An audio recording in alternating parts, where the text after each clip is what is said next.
Thank you for having us, Sister Piso, and also your viewers back at home.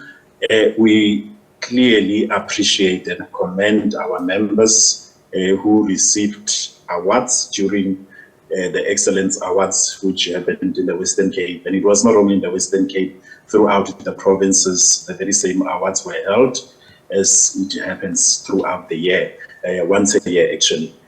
We commend them clearly because it means that their dedication and whatever that they've offered themselves, even going beyond the call of duty, even going beyond the normal working hours, even going beyond expectations that clearly are there for them to meet, because they really deserve to get that. And as the South African Policing Union, we clearly appreciate them, we clearly acknowledge them, and indeed we also recognize them for their dedication.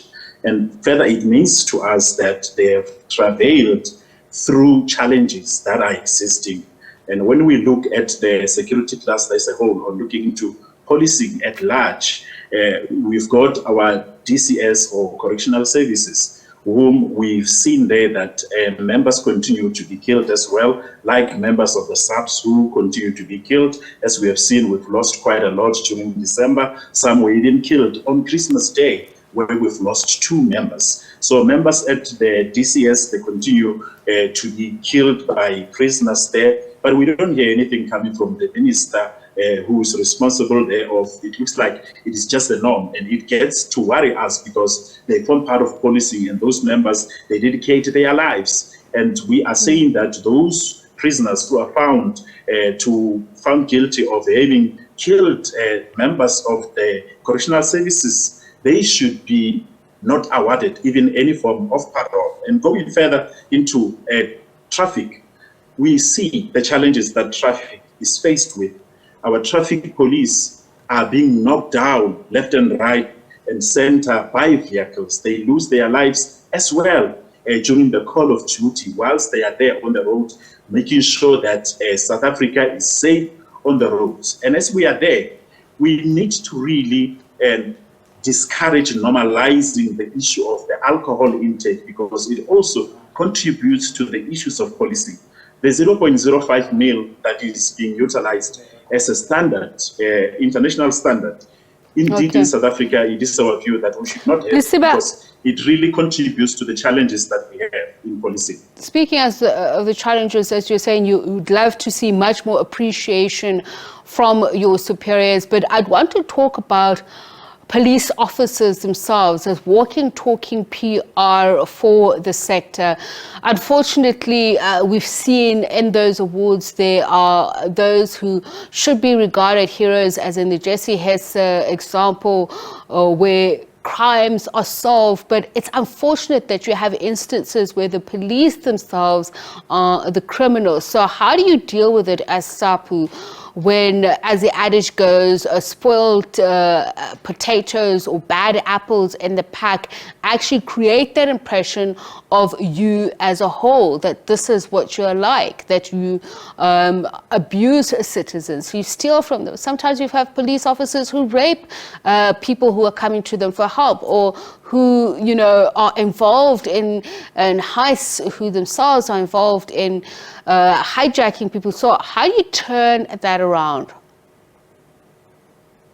So our principle is clear as Sapu, that within all the security cluster as a whole, you will always find those rotten potatoes, and rotten potatoes should be separated from all good potatoes, because we've got good law enforcement officers, starting from DCS members, going to SAPS members, going to traffic officers. We've got those who are good. The bad potatoes, they should not spoil the whole bag of good potatoes. That is our principles, to say those who are found to having allegations which clearly points out that they have not done well, they have not done what is expected of them, they should be dealt with in accordance. There are court processes that are available. If there are criminal cases opened, there are disciplinary steps which are available within the South African Police Services. As an example, in terms of disciplinary regulation of 2006, whereby they are being dealt with.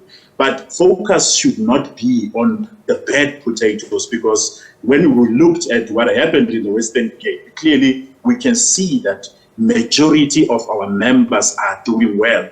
Majority of our members are not corrupt. Majority of our members are not rapists. Majority of our members are doing what is clearly expected of them, because they understand the call of duty and they understand the oath that they have administered when they joined SAPS. You will always have allegations that arises and they need to be dealt with, but not for them to shield the great and the good work that our police officers, that our traffic officers, that our members at the correctional centers are continually doing day in and day out. Now look through the festive seasons. Festive season operations were there throughout. We've seen at roadblocks, there were a lot of arrests that were made, and even in the country, security indeed was tight, because good police officers were there doing what is expected of them. So our position is that those who are bad potatoes, you eliminate them, you deal with them in accordance, because there are procedures that are there to deal with them.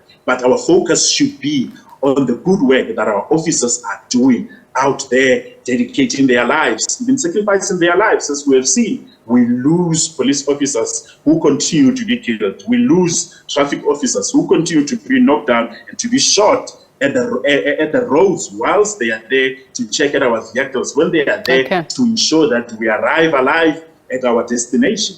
Lest we run out of time, Lesiba, if you could just share with us the day-to-day challenges that police officers face. I mean, it was just quite something reading a report. Obviously, this was in a different country, but just talking about the lack of resources, that actually, if you need or want help from the police, that you actually have to fork out money for the police to be able to help you, because they don't even have money to buy their own stationery, pay their own petrol, make calls. But obviously, we haven't reached that point fully in our country, but these challenges do exist in certain places. We also have the same challenges, unfortunately, as Thembisile. Lack of human capital. We don't have enough police officers. We don't have enough traffic officers. We don't have enough DCS members, clearly. That is why we see so much attacks. Load shedding also contributes clearly to policy, because how do you go to a place that is full of shacks and it is at night, load shedding is hit hard, you are unable to see where you are going clearly, where you need to go and patrol, where you need to ensure that those members of the society, they are safe. So load shedding also contributes, because it makes even members to become targets. Police station attacks. We have seen over the years that police stations, they seem to be attacked quite a lot, and load shedding also contributes to that, and also lack of resources. And also it comes to the issue of no salary increase. We've seen this is the third year without a real salary increase, whereas inflation continues to rise, whereas repo rate is about to increase for the fourth time now, as we are expecting it for it to happen. Yet members who are in the law enforcement environment, they have not received any salary increase. Lack of support from management. That is also another daily challenge that our members are faced with,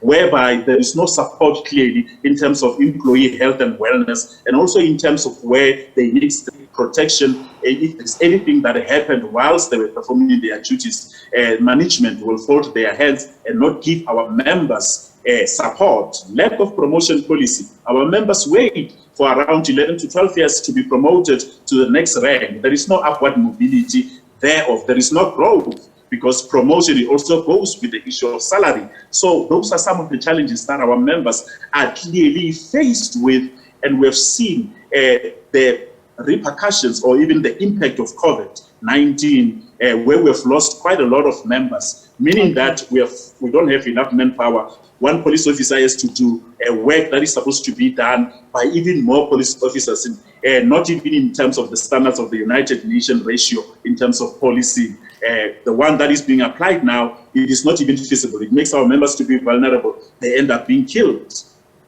All right, thank you so much for speaking to us. Lesiba Thobakgale is Sapu, the South African Police Union's national spokesperson.